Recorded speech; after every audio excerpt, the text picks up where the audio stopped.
Welcome to the Dad Central Show, hosted by Ed Gow Jr. and Drew Solon. We know dads want to see their kids succeed, but they don't always know how to get there. This show gives dads the tools they need to raise confident and successful kids.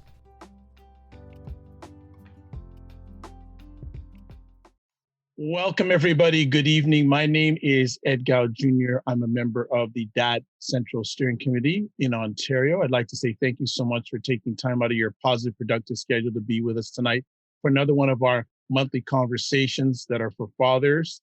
And it's co-sponsored by Dad Central, Canada's National Fatherhood Organization, and Dove Men Care. And before we get right into our important topic tonight, I'd like to say hello to the lady on the panel that said treat my sidekick tonight, as always, Drew Solon. How are you, Drew? What's going on?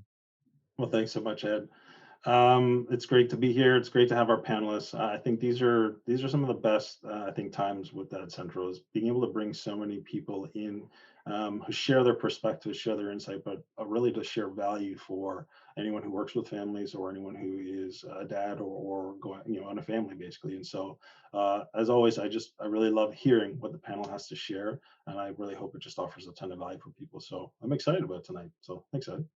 You're very welcome. Thank you, as always. So what we're going to do first, I'm going to invite each one of our guests, our friends here for tonight's conversation. And first off, we always like to do ladies first. Louise Leonardi, she's the executive director for the Canadian Families and the Corrections Network. Welcome, Louise. And I also want you to say, why is this an important subject for you? Hi, everyone. I'm really happy to be here tonight. I think that this is a really important topic because, first of all, I don't think that men get near the attention as dads that women do as moms. And I think that that's really, really something that we need to change. And I also think that men are very, very much needed by their children. And sometimes we don't give them that space and that thought. So it's great that you're doing this at Dad Central, and it's great to be here to help. Thank you. You're very welcome. Thank you for making it out. Next up, we have a return visitor, Dr. John Oliffe, Professor and Associate Director of Research at the School of Nursing, the University of British Columbia. John, thanks for making it again. And why do you find this an important subject to talk about? Yeah, for sure. Thanks for the opportunity, first and foremost. And just to say, we do a lot of work in men's mental health, and there's very strong connections between separation and mental health challenges for guys. So oftentimes we don't talk about it enough, some of those connections and some strategies, some strength-based strategies for how we might get past that. So I'm really looking forward to the conversation tonight. Thank you for being here. Next up is a gentleman that I know, Marcel, father of three, husband, public service manager, and volunteer scouter. And I'm very happy to have him on because I know this is a very important subject that he'll be able to share his insights with. But welcome, Marcel. And why do you feel that this is an important subject? Well, first, thank you. Once again, I think it's great to have an opportunity to help in some way. It's important to me, from a personal journey perspective. I went through a lot, and I never realized that there was a network like this that existed. So if there's some way that I can help by sharing my story in some small way, then I'm eager to do that. So thank you. You're very welcome, Marcel. And finally, we have Robin Choe. He is host and executive producer at Relationships with Rob, which I believe is a podcast. The first time I'm meeting him. So Robin, welcome. And why is this an important subject for you? Well, first of all, thank you guys for putting all this together. I'm honored to speak amongst just an amazing panel here. So thank you guys for putting this together. This is definitely an important subject for me because I personally went through it, and there's going to be thousands of other men that are going to go through it as well. It's just a machine that's not going to stop. So it's better to, put the right resources in place because, like as other people have mentioned before, men don't really get that light as much as the women do. So. And also has to deal with like us not speaking up about our issues or our problems. And so, just giving these platforms to people, I think is the most important thing. And, having everybody share their unique experiences is just gonna, catapult this movement or this issue a little bit further down the road. So. Thank you so much. Welcome. So I'd just like to say thank you for everyone that's watching this live or on replay. If you're watching it live with us right now, please feel free to make comments, questions, and if we have time after our group conversation, we'll certainly address them. So we're going to start off with the first question or conversation point. Research tells us that most fathers really value their role as dad and want to be there for their kids. But we also know from research that dads who don't live with their kids view themselves more negatively as fathers. What would you say to a separated, single, geographically removed dad who may be feeling discouraged about his role as father? And just before we get there, the order of the answers will be Louise, then John, Marcel, then Robin.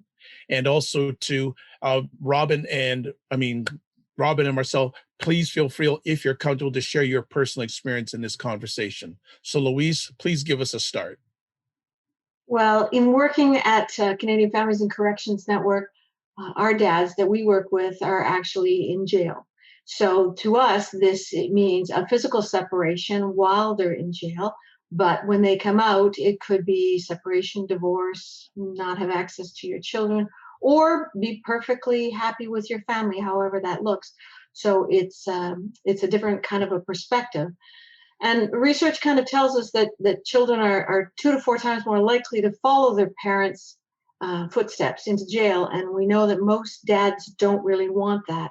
So a lot of times we do have very discouraged and anxiety dads inside. And at CFCN, we run a project called Dad Hero. And the HERO stands for Helping Everyone Realize Opportunities. So it's funded by the Movember Foundation, and it's an 8-week course to teach dads about the value they have inside. And that's really what I would talk to a discouraged or geographically removed dad, is really about the gifts that you have to be a great dad. You know, you might be in jail, but you might have the patience, unbelievable patience. And of course, you know, as a dad, that's something that we really need as a parent, right? Or you might have, I don't know, great skills to teach your son or daughter to pass on. Maybe you know how to fix bicycles or do crafts or whatever you want to do. So what I would say to those dads that are discouraged is you definitely have gifts within you. And you need to take the time to think about what those gifts are. What do you want to pass to your kids? What do you want to teach them? Good stuff. Next up, John. Yeah, so some really great points there. Just to build upon a couple of them, to think about sometimes the tyranny of distance, not being in the room and with your child. You know, that can be challenging, but I think if COVID's taught us anything, I think it might have taught us that there's lots of ways of influencing, mentoring, being in touch, you know, whether it's by phone, whether it's via Zoom. Kids learn in lots of ways, and I think, you know, you can exert an influence and be there and be supportive just in the right timing of being in touch, of looking for different ways of being connected. A text goes a long way these days. You know, email's probably a little bit old these days, but there's ways of being connected, and I think, you know, we need to be a bit innovative, because if we're separated out from the direct contact, just need to think about some strategies for being able to communicate and work through some of that to nurture the relationship with the kids. Okay, fantastic. Marcel. Thanks. I guess there was a time in my experience, this is my 3rd marriage, and I have 3 children, 2 from the current marriage and 1 from the first marriage. And there was a time when I separated early. My daughter was 3 at the time, and it hurt so much to go and visit her and know that I would be apart from her for such a long time. And it was quite a selfish thing of me to say. I see it now, but I said to my mother, I don't think I can do this anymore. It's easier just to say that, you know, I died and for her to move on with her life. And my mother was the one who said to me, don't you dare do that. You can have an influence on her. You just don't see it now. And she insisted that I persevere. And she said some pretty strong words, which I won't repeat right now. But anyway, so I would say to those to persevere and press on. You never know the impact that you will have. And it could be the smallest thing. It's interesting, John mentioned texting. I know my daughter, we went through some ups and downs, and through her teenage years, we were not talking for a long period of time. And it was texting that brought us back together. And it was just the little things that you paved the road in the past that brought us back together again. And I just would say persevere, because trust me, trust me, you are making an impact, and you may not even realize it, but you are making an impact. That is good stuff, Marcel. Robin? Yeah, I just want to give a little context about what happened with my divorce. I eventually gave rights to my ex-wife, and so I haven't seen my children in about 7 years, I'd say. And yeah, so the decision, it's a little bit unusual. The decision that I had made was because, I was an addict. I was depressed, drinking all the time, and I wasn't a good dad. And so it just made sense for her to be there. And, with the logistics, I was moving back from Toronto to Vancouver. So that was just, it was just better for them to be in Vancouver with, where they were already being raised, and so on and so forth. So anyway, haven't seen my children in 7 years. The sacrifice was made so that, because I had to really, really take a deep dive on myself and say, like, what kind of father do I need to step into? What is that role? Because I didn't know, I was a young dad. I mean, I had 2 kids by the time I was 27, young to our standards these days, right? Like, I mean, you go back at like our parents' ages, they're having kids at like way younger than we were and getting married at way younger than we were. But, given that context, I kind of lived life in that kind of fast lane. And so didn't know what I was doing really in my early 20s. And so I had to figure out what I needed to be as a dad, and I had to make that sacrifice of not seeing my children. Granted, they have a stable household that they're being raised in, right? Like, she's living with a positive male role model, and they are happy together, and they're being raised correctly from what I understand. So with that being said, there was a lot of pain and suffering that I had to go through, not being able to see my children, and not knowing that they're doing okay, right? It was just it was an agreement that we had made in court, selfishly. But just to go back, what would I say to somebody in my shoes or who's going through something like that right now? I would say get around people who understand you. And basically what I mean by that is other divorced fathers.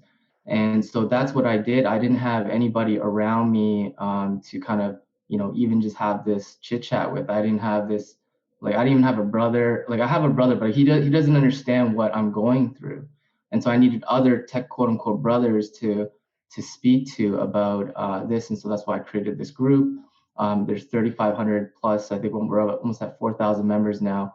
But that group essentially picked me up from the ashes and said, "We got you, brother. We're gonna get through this together." And these are people that I don't even know. And so if we have that type of camaraderie within a private Facebook group, imagine the possibilities that you can have, like, in your immediate circles, right? So I would say reach out to people. Don't feel like you can do this all by yourself, because obviously my situation is like a 10 out of 10. You don't ever want someone to go through what I went through, right? And so that's at a really, really high level. So, like, you need people around you. Granted, there are some situations where more less volatile. You might not need a lot of people around you. Like, you might just have your family and your close friends. But I would say get around divorced men who have been through your shoes, who have felt your pain, who understand what you're going through mentally, emotionally, socially, and then just hang around them. That's all you really need. But they need to be positive, obviously, not like the guys that are bringing you down. Sorry to be long-winded. That's okay. It's all right. It's evaluated experience, and I know it's going to help at least one person there.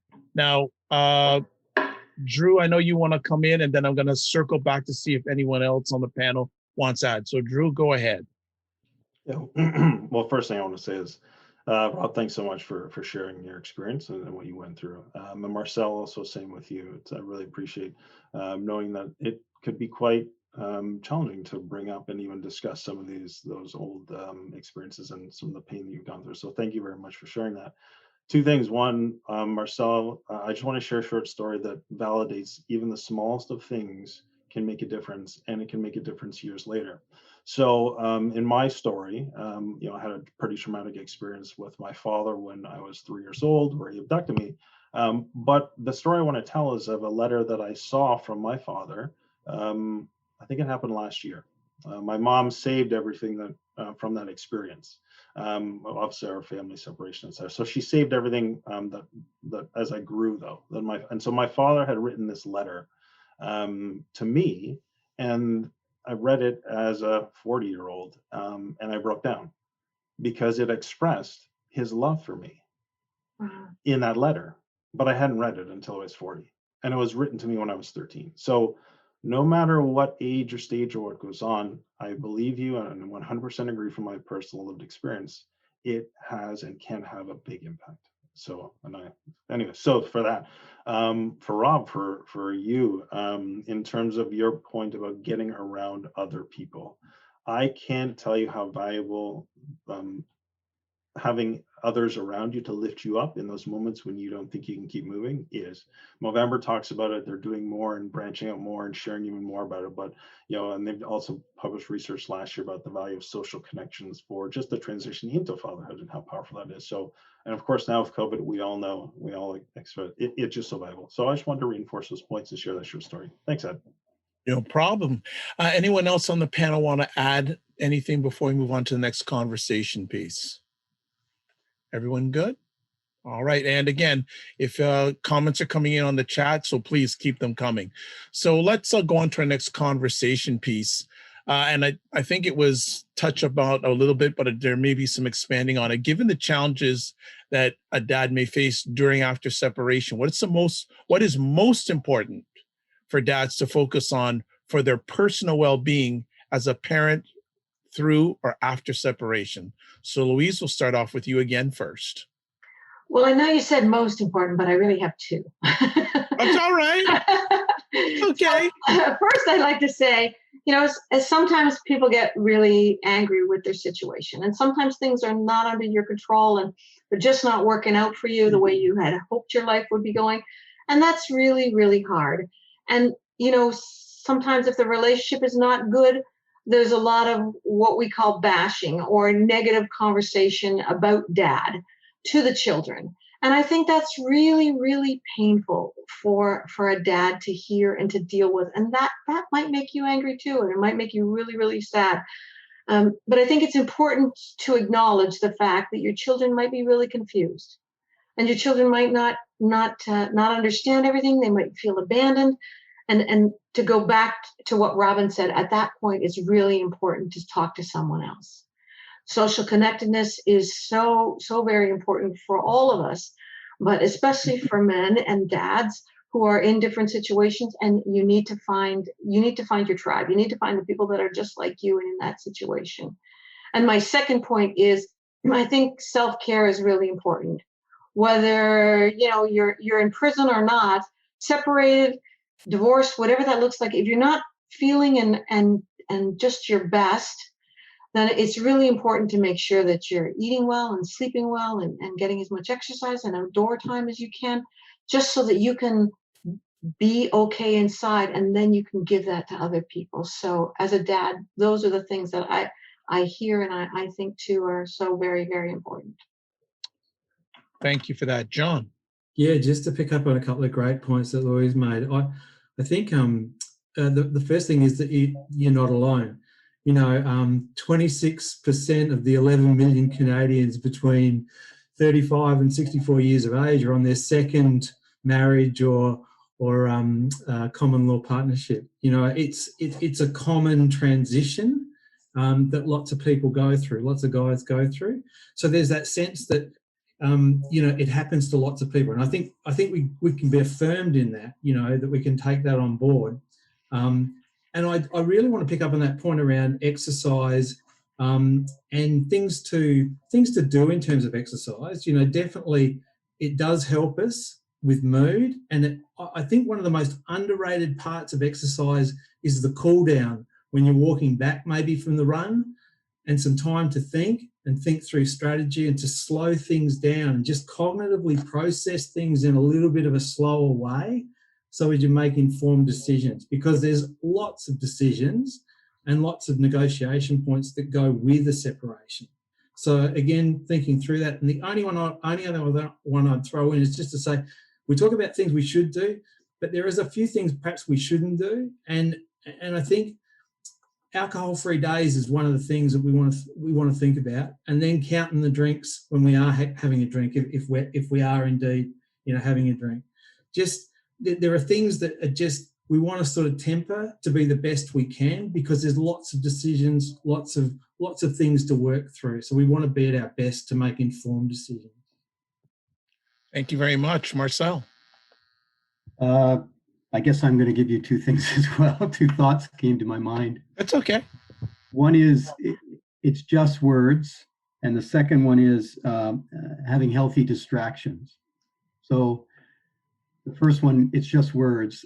I know in the courtroom, as we went through custody battle, so many really horrible things were said about me, and a lot of words were said by my ex-wife, saying you're never going to see your child, etc. And when you hear those words, I know for me that I get this visceral response where I want to defend. And the best advice a good friend said to me, and I'm thankful for that friend, is it's just words. No court is going to agree to that unless there's justification. Let them see the evidence and make a decision. Calm down. And I read a little quote that said, don't worry about what people say about you, just act above it, and those people will become liars. So if my ex-wife spoke poorly about me, which she did, my daughter would see something different. And eventually she would say, well, wait a minute, that doesn't match up. What that person says is not what I see consistently. And you may have I've had rough days, but whenever I read that, I thought I got to snap out of it and I got to make sure I maintain. So that's that. And the healthy distraction, well, I think it's just I think John's comment about exercise is a great healthy distraction. I'm a wood carver, and I can get immersed in wood carving, and it just gets my mind off of other things. And so that is my happy place. And so I would look for going and just absorbing myself into that so that I can just come out of that refreshed and get my thoughts filed and get back to what I need to focus on point. Excellent. Robin, you're allowed to have two if you want. Those answers are all amazing, by the way. I just want to feed off some of that as well. The health part, that's a non-issue. That's a given. I'm saying that's something you should always put into play anyway. But I'll just feed off of that. This is a little bit more cerebral in nature. This answer is a little bit more heady. So there's this thing that astronauts call the overview effect. It's when they go into outer space, they have this, what they call, it's like a cognitive shift in awareness. They see things in a different lens. And so what I would say is, especially when you're taking inventory of yourself, right? You need to take inventory of the world as well. Like, what else is going on inside of the world? Understand, you're not just understand your personality, but other people's personalities, masculine, feminine energy, like those kinds of things all matter in this world. Helps you develop a deeper understanding of who you are and how the world operates within that subsystem. So give yourself more information. Like, philosophy has saved a lot of the ego issues that I have inside of my mind. And so I would just say, we're in the information age. You can Google anything. Get into philosophy books, get into a lot of the social sciences. Just try to obtain as much information as you possibly can so that you can have a deeper understanding of who you are. And that will help you develop a sense of character of who you want to step into as a man. And as you walk your path, as you go along this journey, you're going to see certain things that you might have wished you never did, and you could have handled it in a totally different other way. And so, but you wouldn't have gotten there without having the overview effect, without seeing all your chess pieces. And I'm a chess player. I'm very methodical. I grew up playing Texas Hold'em as well. Very strategic in nature. So you always want to be that type of guy who's a little bit ahead of the curve, or who knows who can play the game, let's say, right? And the second thing, I just want to address the comments. one person said he said it was easier said than done to get around people like that. Well, I have a group of about 4,000 men, divorced fathers. You can join that group. But just sharing your story with other people helps you cope as well too. It helps you, like, I mean, I was choked up a little bit, I'm not gonna lie, talking about, because this is the first time I ever talked about this on a live broadcast about not seeing my children, okay? So, but I've told that story millions of times to other people in my circle.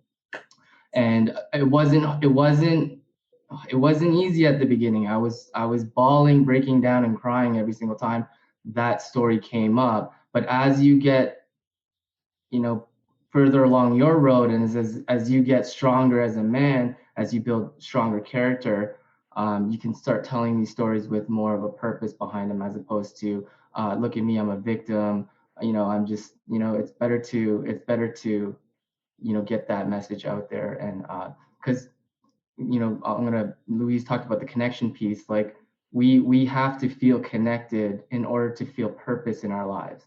So whether that be with our parents, or whether it be our friends, or whatever our purpose, whatever it may be, just find whatever that is, and take the inventory of yourself. So That's fantastic. Good stuff. One thing I'm just going to add on here, and I've mentored a lot of men in my life, and I can somewhat relate to you, Robin, because one of the men I mentored about a year and a half ago was a 17-year-old who had twins.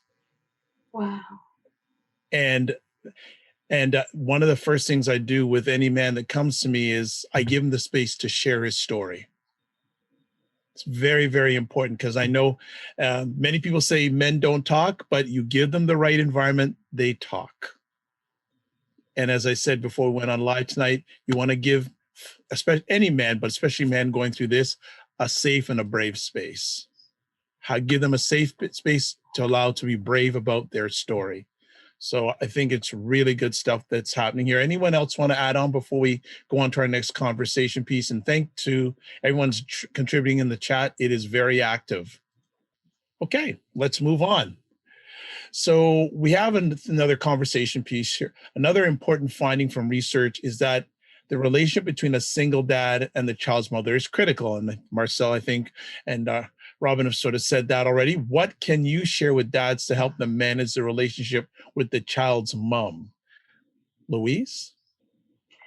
Well, what we say in Dad Hero is if you don't get along with this person, this co-parent, to keep it all business, because you are in the business of raising a child together. So when you work with someone who's your partner in business, you are respectful, you keep it on task, you speak clearly, and you just deal with what you need to deal with, and you don't let the children get involved. So that's what we recommend if the situation is not so easygoing. You just keep it about the children. Are you talking about the activities? Are you talking about how they're going to trade places, maybe from one house to another? Whatever you have to talk about. In our situation, maybe you're talking about the children coming to visit the prison with a grandmother or something. Whatever that is, you just stick to the facts and you keep it clear. And you don't want to get the children in the middle of anything. One of the best things I've heard is if you don't get along with your co-parent, you need to love your children more than you dislike your co-parent.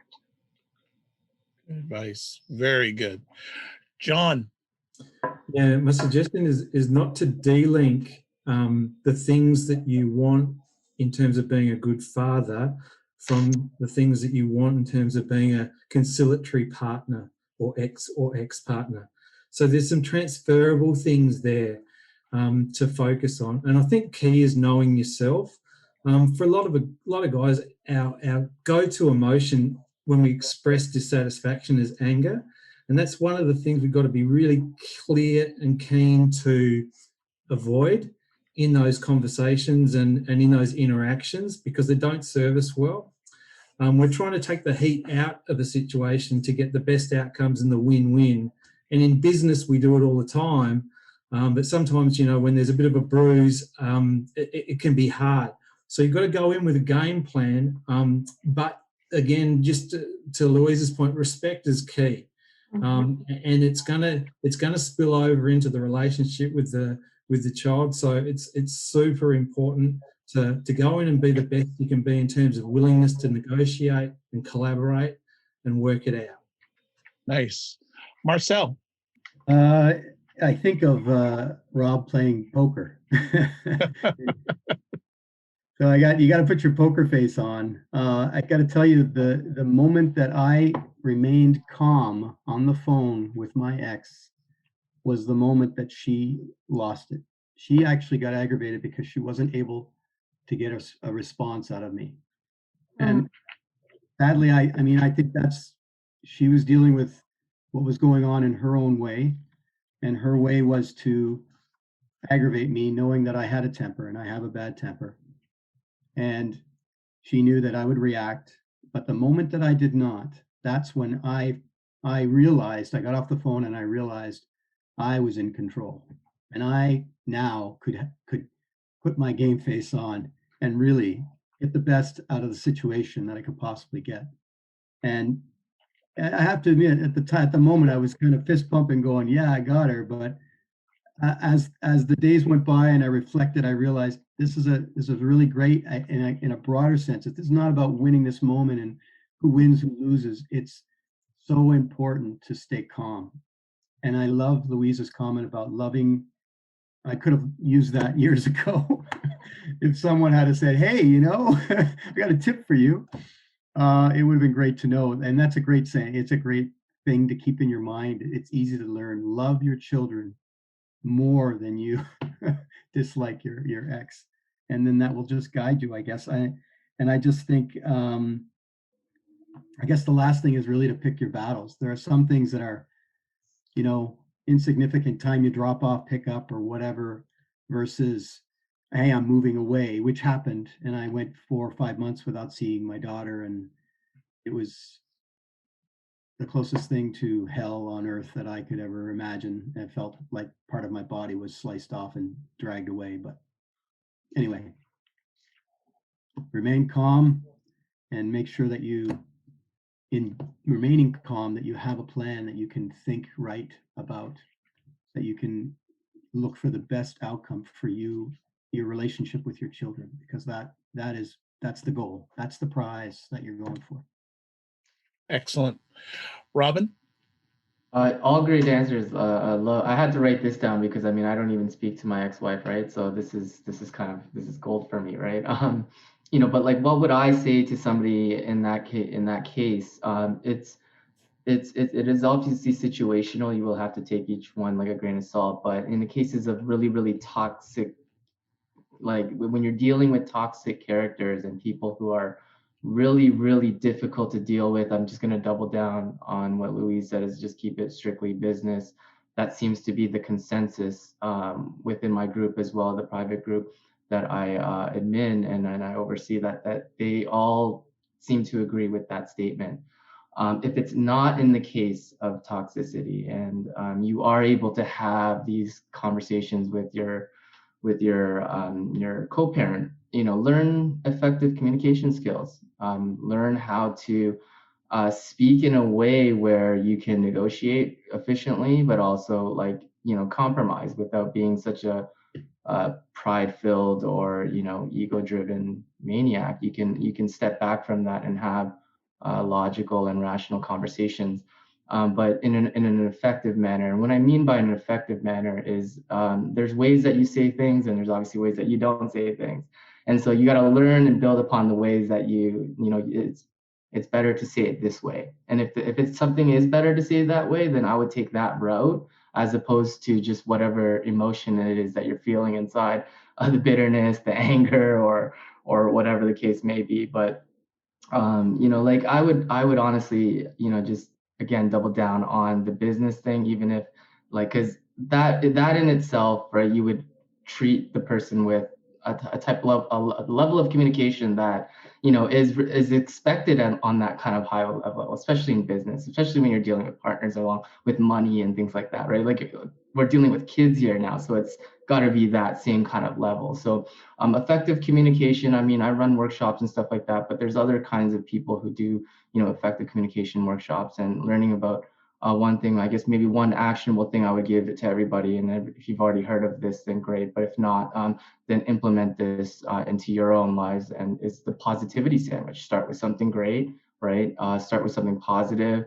Insert what you don't like really, and then end it off with the positive. And that positivity sandwich usually eases the way into the other person's, I guess, safe space, right? You don't want to overcrowd somebody with something by starting off with a negative comment right off the bat. So be mindful just using that. And there's other kinds of things, but for the sake of time, we'll just leave it at that.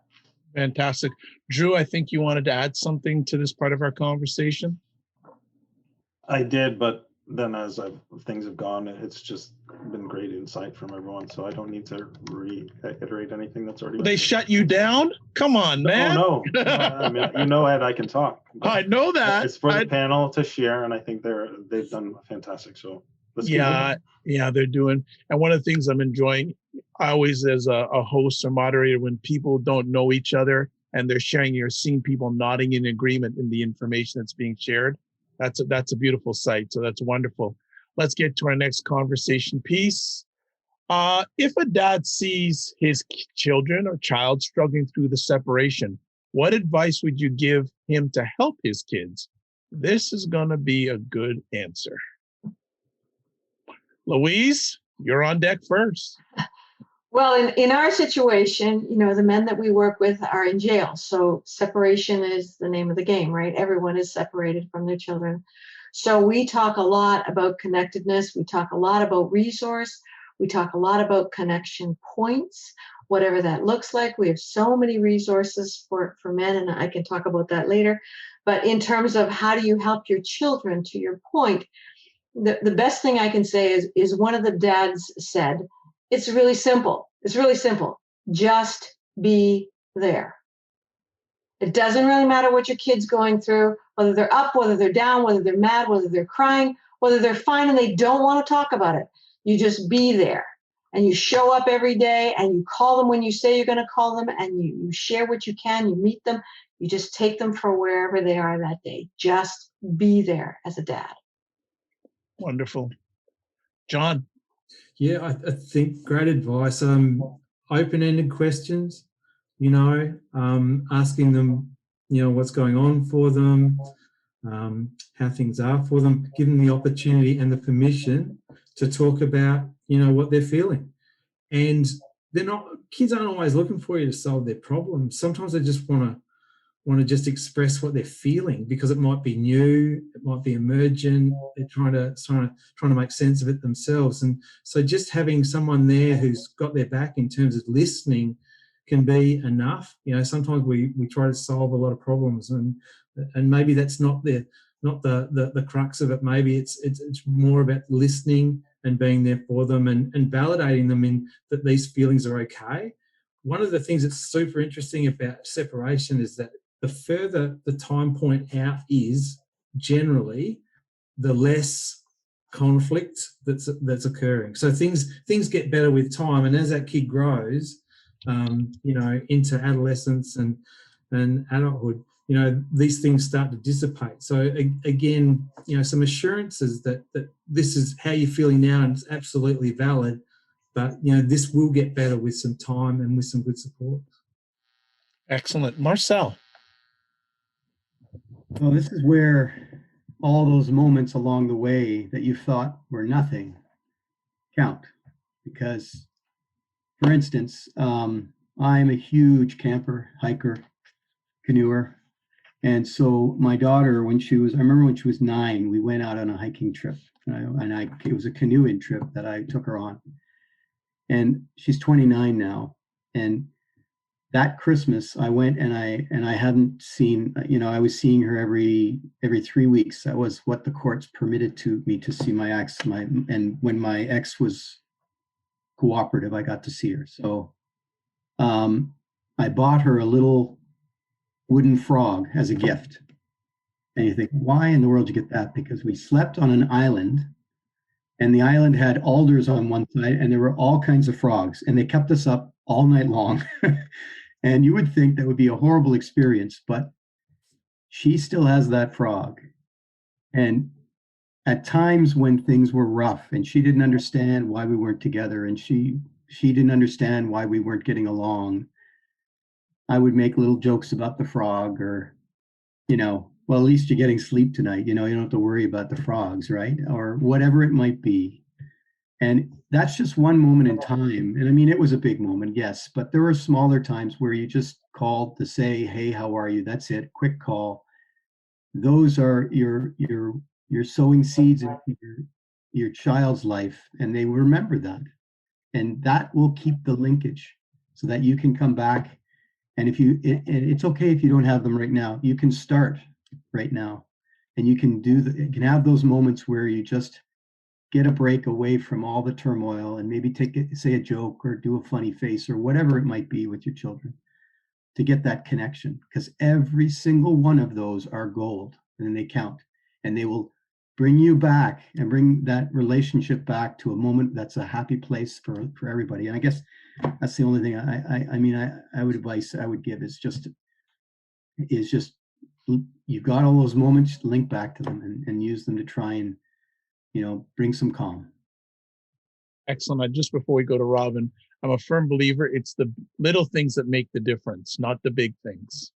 And your story just verifies that. It's just those little things that create memories. And I know it for a fact because I know Marcel a little bit.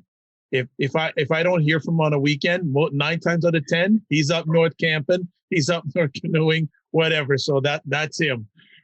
Robin, go ahead.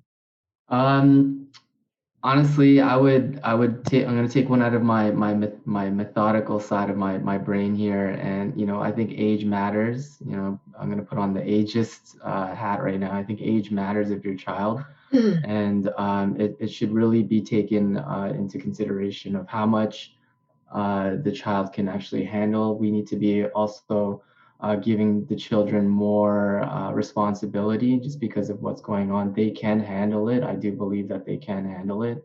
And the reason why is because, I went through a lot. I witnessed a lot as a young child, been through a lot of the psychological damage that a child could go through. And having witnessed that, but having come out stronger on the other end, I've become more resilient. So we have to trust in the ability that these children aren't going to become weaker or they need to be more coddled or anything like that. I think we need to raise them in a more, not, I wouldn't say like be harsh on them. Like I wouldn't say, go the extra mile with them and push their boundaries, but I would say, at least push the envelope to where they're comfortable with. Give them the tools of how to deal with, kind of emotional instability. So one of the things that I would love if I was younger, because I had a lot of anxiety growing up, was learning how to take box breathing, something that the Navy SEALs do. And it's when they're out in doing something like when they're out doing in their boot camp and they're in the worst situations, they always use box breathing. And that's something that helps keep yourself grounded, helps connect the mind to the heart, and then the heart to the ground. And so from there, that's where I think we can start giving these tools to children and learn like, hey, I see you're dealing with something right now. Come over here, let's do some breathing. Those kinds of things, and stopping them from and giving them those tools to help them emotionally cope is going to be, so much more valuable down the road, right? Because like bad things are going to happen in this world, and the more that we try to be that helicopter parent and try not to we want to shield our kids from all of this. My parents were that, but I had to force myself out of there to go through the hard things to understand the bigger problems in the world. So, that's kind of a little bit different from what everybody has said, but I think, give the children a little bit more, what am I going to say? Like a little bit more, not respect, but give them some more credit that they can handle a little bit more than we think that they're able to. So. Excellent. And I heard Louise go, So I know Louise has something she wants to share. I just wanted to give a practical example there. John talked about open-ended questions, and Robin's talking about communication. One of the exercises that we teach in Dad Hero is just kind of a way to communicate. You know how kids are all the time, and sometimes they don't want to talk, and you say, how was your day? And they're just like, fine. And what did you do today? nothing, school. You just get these one-word answers. So we teach the guys to say, tell me 3 things. Tell me 3 things about your day. And the kid might say, I played with my friend Johnny, and I ate Jello at lunch, and I had a science test. And then we say to the guys, okay, so if you ask that of your child, you have to be prepared to be open and honest back. And so you might say, let me tell you 3 things about my day. And, men in prison think that every day is pretty much the same. They don't have a lot to say. But they might say, I talked to my friend John, I ate Jello at lunch, and I had to meet my parole officer, and that was like your science test, really tough. So there are things that places you can get to, but just asking a child, tell me 3 things. And then the kid turns around and says, you tell me 3 things. This is way better than just that little grunt, fine, everything's okay kind of feeling, that open-endedness that can start a whole bunch more conversations after that. Excellent. Any of the panel want to add on to that? Maybe a funny story about the one-word game. I call it the one-word game. So I'm on my 2nd teenager now, so my first daughter is growing up. We play the one-word game. So when she comes home and she gives me the one words, we see how far we can go with just saying one word. and then she realizes what's going on and kind of smiles. But that's all I'm looking for, just a smile, and I walk away. But you see, that's a connection, right? I'll answer Marius's question here. I think he said, "What would tools?" I think he's referring to me because I was saying give the kids tools, and I just want to touch upon that. He said, "Would tools qualify as experiences?" And I think that's one, that's experiences eventually become your tools. But if you can give the tools prior to those experiences, I think it would be beneficial for the child. That's what I meant. And yes, experiences evidently do turn into tools. We do learn. Well, hopefully they do. Hopefully we do the self-revelation later on down the road, and we understand what we need the next round. Because it's like kind of passing a video game in Mario. We could have done better with some 1-ups and some extra stars or something like that. So it's just giving being equipped with having the ability to get past a level with more ease. I think that would be better for the children. I think Ed's muted here. I think you're muted. Yeah, I'm good now. Yeah, so we're starting to wind down, so we're getting into some tight questions, but we're going to get the most up. We may ask you to stay a few minutes past. Panelists, if you have a few more moments. So next up, communication sounds like it's a virtually important part of the parenting process after separation. What is your guidance to help a dad communicate better with his kids or co-parent? On the flip side, what should a dad not communicate to his children? Louise? Well, I think it's very important to be honest, but in the not category that you're talking about, it's not appropriate to answer a question to a child that is not age appropriate. Kids are going to ask everything, but it's always good to answer honestly with as much information as you think they can handle and what they need to know at that specific age. So, for example, we have a lot of resources about how to talk to your kids about incarceration, because that's the part of being honest. But how you answer that question and what you tell them about your crime is tempered by how old they are. John? Yeah, just I think I don't think it's fair that the kids would get into a place of being a moderator or mediator of events between the parents being exes. So I think there's a protection factor there. The other bit I just mentioned is that as guys we don't really learn about communication and relationships. The time that we generally get the instruction is when something's gone wrong. Around domestic violence, partner violence, like that's where the programs are to learn about relationships. So my suggestion is to think about preventing that, avoiding that situation where you can in the context of a separation, but also looking for avenues to develop, some skills and thoughts around relationships and about your own identity and how you can be the best partner you can be. Marcel? I would say the things that you should say is, I guess you want to be in a place where you have no doubt in your mind that your child knows that you love them and you are in their corner for them, that there is no shred of doubt whatsoever. And that means saying that at every opportunity. Say to yourself, can I confidently say that my children know that I love them? That's what you should be always saying and ensuring that you get that message across. And Robin, oh, sorry, Marcel. I was just going to address the second one, what not to say. And for myself, as much as my ex-wife spoke poorly of me, I never wanted to say something bad about my ex-wife, because I never wanted my concern was that my daughter would have a poor relationship with her mother. Every child needs a mother and a father. I can control how I behave. I cannot control how my ex-wife behaved, and she chose to speak poorly of me. I never spoke poorly of her. It was one of my never go-to places. That was it. Yeah. Thank you, Robin. Yeah, I mean, it's always difficult going last. I just want to say, and after having given such amazing, awesome responses and such great advice, I take all that to my heart. And so, what's left, I would say, really and truly, you should never just be honest. Obviously, first and foremost, never tell a lie.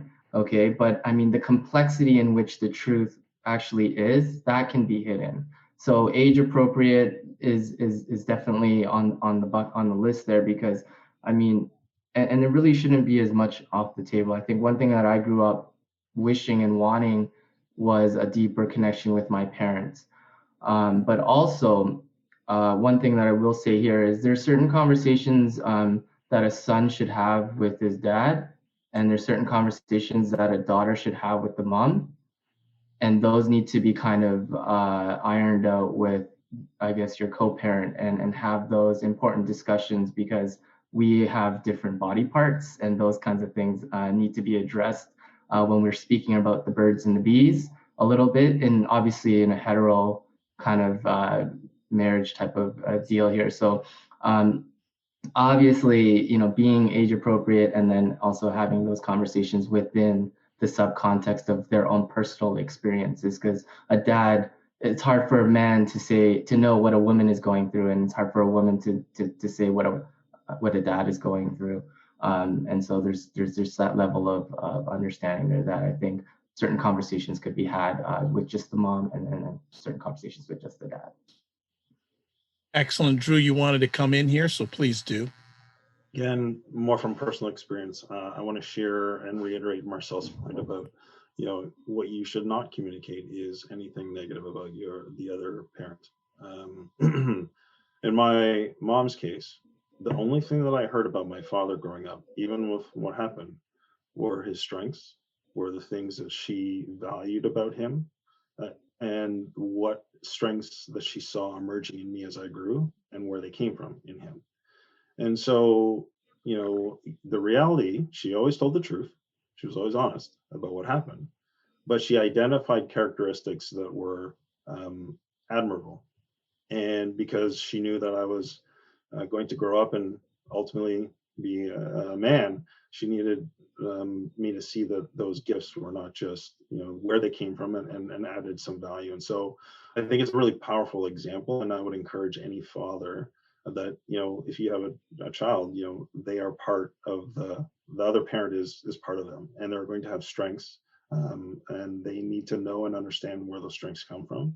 And I think it's really important that you never place a negative perception of the other parent in the mind of your child, ever. And I just can't reiterate how important that is, because as my identity as a person, that example has been so powerful for me. And I didn't realize it at the time, but as I look back now and being a parent of a father myself, I'm a little bit blown away, but I can't share that or show that from the rooftops enough, but how important it is. Excellent. Thanks, Drew. So what we're going to do is we got one more panel question. There's one from the audience. So what I'm going to do is I'm going to ask the audience question, and we'll get into our final panel question. So from the audience, it's a gentleman here. How do you cope with pain after separating from an ex, very recent, and love your kids at the same time that currently live with you and not with the ex? Anyone want to take a stab at that one?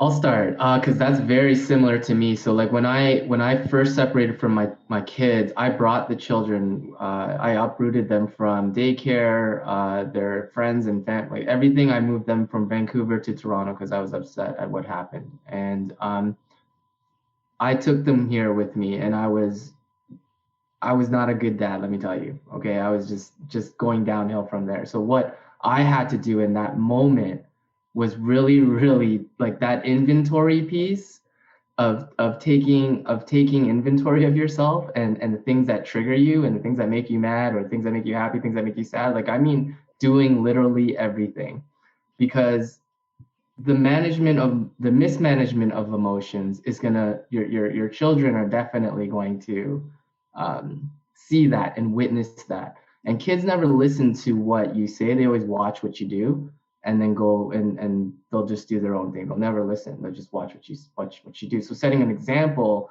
I think, is the biggest thing. And how do you set a good example? Is by really, really being self-aware and knowing who you are really, truly, deeply in every little category. Anyone else want to add to that question at all? The bitterness check. Sorry, one thing. I do have one thing. One more thing. The bitterness check is something that I love to promote as well too. Is that if any time there's an ill thought of your ex inside of your head, that means you're still bitter. Okay, and that subconsciously is like a poison in your mind. It's going to literally seep into every single decision that you make on a subconscious level. So the bitterness, removing that from your day-to-day life and being grateful, right? Connecting your mind to the heart, being grateful that you had gone through something like that is going to help subconsciously it'll subconsciously change your state, your mood. It'll make you make better decisions. You're not going to do things out of anger or hate. And you're thinking on a, like, Marcel talked about, how his ex-wife would throw him under the bus and talk so much crap about him, but he would rise above that, and it would make her look really, really dumb. Like, that's, essentially, kind of what I'm saying here is like, there's levels to this, and get above that level if you, in any way possible, shape, way, or form. So that's it. I'm done. No problem. Marcel?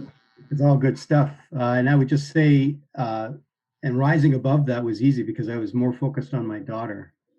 I really, really I did not want her to have this baggage that she had with her mother. But and what I think with having the kids in the home with you, like you're left there with the kids. This is what I'm seeing. You're the parent. You've got to focus. You've got to be that foundation for your children in that home. And I know this is not, like, it's so easy for me to say this in one sentence, and we're going to and I'm going to snap my fingers and everything will be fine. It's going to be rough, but you gotta pull whatever you can together, and you gotta be that foundation in the home for your children to get through that and be positive and yes, you're going to have those times you're going to have to go away and maybe, get some time to, take a break when the kids are in bed, take a break and sort of try to relax and deal with the pain. But when the kids are around, it's being the parent for them and making sure that they have a home and they're loved and they've got all the things that they need, and we'll work through this, and whatever other messaging you need to get through to them. But I think that's your focus, and that can be the focus that draws you away from all the pain, right? You can focus in on trying to be what they need you to be there for them, the dad. Excellent. Louise, John, do you want to add to that? That's a really solid point being made by Marcel there. Just to say, it's strengths based. It's about what you can do to make a difference, and it's not getting caught in the deficit or the loss or the transition around the separation. It's dealing. The advice is to focus on what you can do, and so I think it's just such salient advice. Yeah. Louise, I heard you. Great answers. I have nothing more to add, honestly. I would have only said what you guys said. Terrific. Thank you. All right, fantastic. So we're going to come to the final conversation point for our panelists tonight. So what we'll do this time, if Louise gives me permission, Sure. since Robin said that he's always going at the end, I said we're going to flip it this time. So Robin, what I want to do is we'll start with you, and also as you're giving your final comments here, do share where people can contact you if anyone wants to give their contact information and their final comments. So our final conversation piece here tonight is, what is your final word of advice for separated dads? Robin? No, I appreciate that. So now I'm on the spot. I usually have time. Now I usually have time to answer, but now I'm on the spot, so I got to jump up into this one though. You know what? Honestly, I think I'll give a little bit more application, just because I was, giving a lot of theory behind, a lot of the answers that I gave. So I want to give some actionable tools, some application for the men out there that are listening, or if you want something, even the women, this is just an extra thing, an extra bonus thing, but something application based is something like when I say get to know who you are, take inventory, what I really mean is there are all kinds of studies out there to gauge your personality, whether in business, whether in whatever. I mean, the big five, there's love languages, there's attachment styles, there's relationship horsemen, the 4 horsemen, and there's like other kinds of tools and things that you can, I guess, learn and about yourself by taking these quizzes. And so when you take these quizzes and you can understand who you are, also read up on like other people's, I guess their MBTIs or whatever, and ask people about these, and the next time you have a conversation with somebody, you can spot these things in people. So that way, how best to serve that person, especially if you're in a relationship, right? Because I know if you're separated, you're probably going to want to think about dating and stuff like that. So like, a part of this is knowing who you are and how to also, be with the partner that you choose to be with. And so that's also understanding them. So a little application. One of the things that I like to know is the big 5, openness to ideas, conscientiousness, extrovertedness, introvert, those kinds of tests. Learn all those kinds of things about who you are, even though how silly they can be. It just gives you another angle in which you can kind of, I guess, better yourself. So. And Rob, where can people get in touch with you? Oh, right. I'm the Robin Choe on every platform. So you can find me on Facebook, Instagram, Twitter. I'm more active on Instagram, so you can go there. And YouTube, my show is put on hold, but I will be producing more content, some solo videos and stuff like that. So you can find that on YouTube at Relationships with Rob. I've also interviewed Drew actually and told his story about, his unique story and how we portray that. So yeah, come join the journey. This is all fun. And if you know a father that's going through divorce, then there's the Dads Overcoming Divorce group. You can just jump in there. Thank you so much. Marcel. Hey, one word, final word. Persevere, persevere, persevere.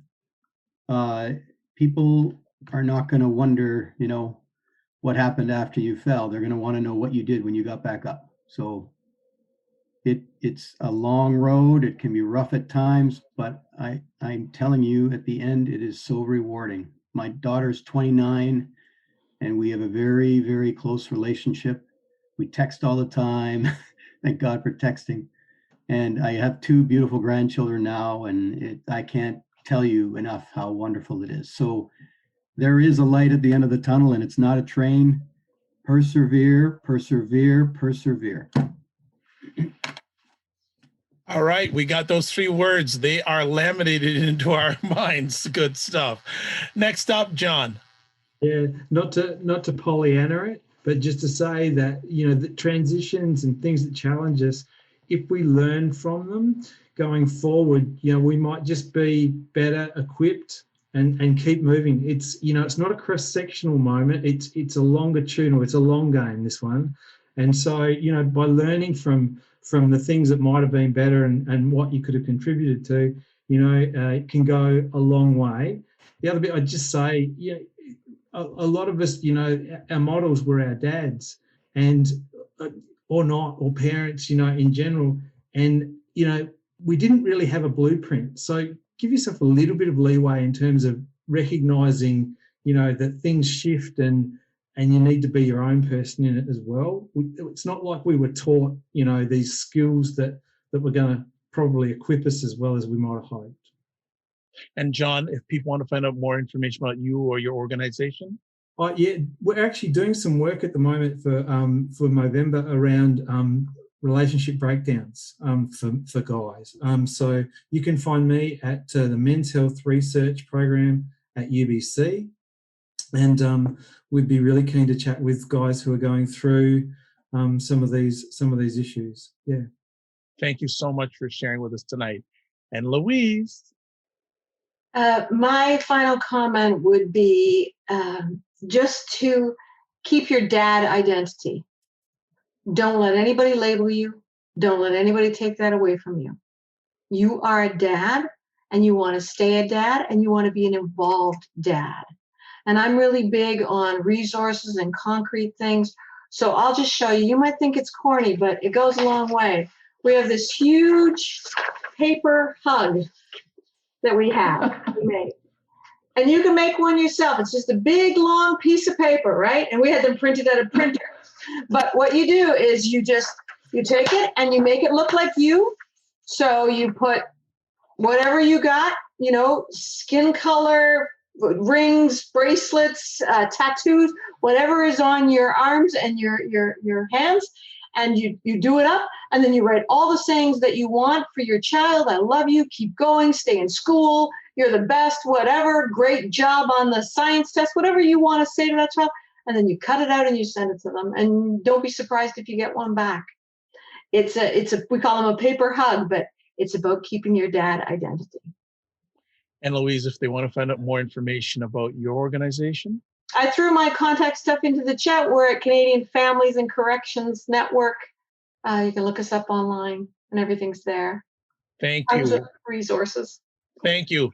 So next time we want to see all our dads come on with their big huge hugs. Huge hug.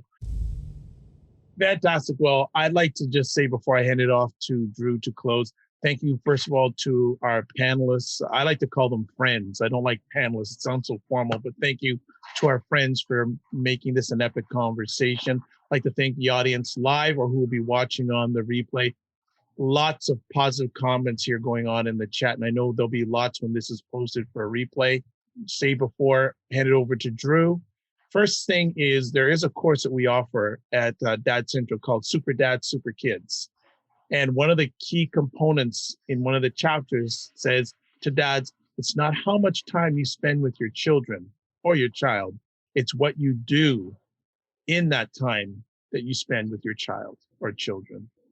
Next up, and this is for all the dads out there, the self-care piece is very important. And the better you are to yourself, the better you're probably going to be for your children. So the self-care is really important.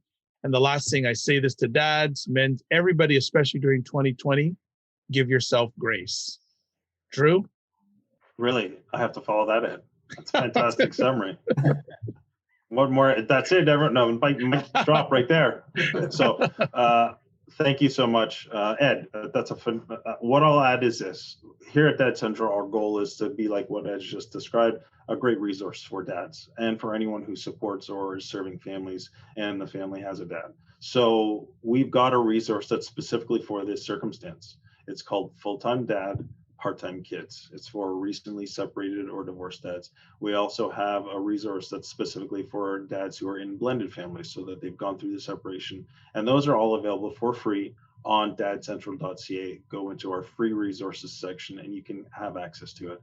And as this conversation was, it's really focused on helping you be the best dad, best parent you can be in a very difficult, challenging circumstance. And it helps you focus on the right things. It helps provide resources, support, and gives you tangibility in terms of what you can actually do and how to do it. You got great ideas today. I love that hug one, Louise. Thanks so much. So dadcentral.ca has free resources. That's why this conversation's here, is to, one, invite you in to know about us, but two, also share with other people and give people the support and resources that they need in these times. So access that as much as you can.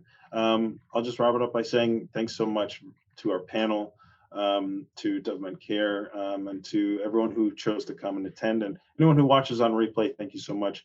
Tell a friend about Dad Central. Tell somebody who needs some resource support about Dad Central. We want to be here and meet you where you're at and support you as much as we can. So thank you so much, everyone.